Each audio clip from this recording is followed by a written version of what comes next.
Bonjour et bienvenue sur autoplus.fr. Eh bien, la voilà enfin, cette troisième génération de BMW série 1. Il était temps parce qu'entre-temps, la classe A est arrivée. Je vous rappelle que la précédente génération datait de 2011. Elle a été restylée 2 fois, la dernière fois en 2017. Donc vraiment, on l'attendait avec impatience. Au premier coup d'œil, on voit qu'elle change quand même physiquement, mais le plus important est ailleurs et il est surtout invisible puisque cette série 1 n'est plus une propulsion, mais maintenant une traction. Alors ce qui change, on le remarque au premier coup d'œil, ce sont les naseaux qui sont vraiment beaucoup plus gros. Les optiques ici à l'avant sont plus fins et remontent plus sur l'aile. Et puis le capot aussi est plus court. Le gabarit de cette nouvelle série 1 ne change pas vraiment. En fait, elle est plus courte de 5 mm, donc elle mesure 4,32 m.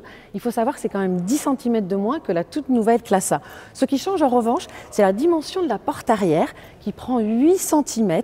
Donc on aura logiquement une meilleure habitabilité à l'intérieur, on le verra plus tard. Et puis aussi, ici, la surface vitrée est plus étroite, elle remonte. Et puis elle a cette particularité à l'arrière, là, juste cette partie. C'est la même chose que sur la toute nouvelle série 3. Il y a cette partie qui reste sur la carrosserie, vous voyez, qui se désolidarise quand on ouvre la porte. Et ça fait une différence dans le style, de la même manière qu'on voit que la ligne de toit est beaucoup plus plongeante. À l'arrière, les feux ont été redessinés, ils sont plus fins. Et puis, il y a une nouvelle signature lumineuse ici qui se dessine. Vous voyez, on voit bien que ça change totalement. Côté coffre, eh bien là aussi, il y a une évolution puisque BMW annonce un volume de 380 décimètres cubes, c'est-à-dire 20 décimètres cubes de plus que l'ancienne génération.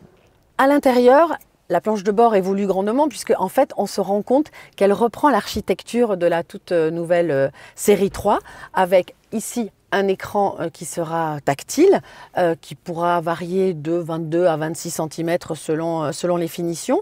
Et puis, on remarque les aérateurs qui sont différents.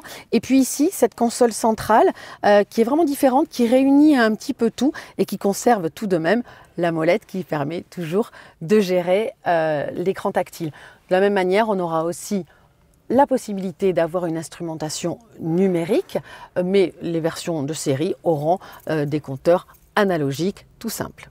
Au-delà de l'intérêt économique que représente le passage de la propulsion à la traction, ça apporte aussi un petit peu plus d'espace à l'intérieur.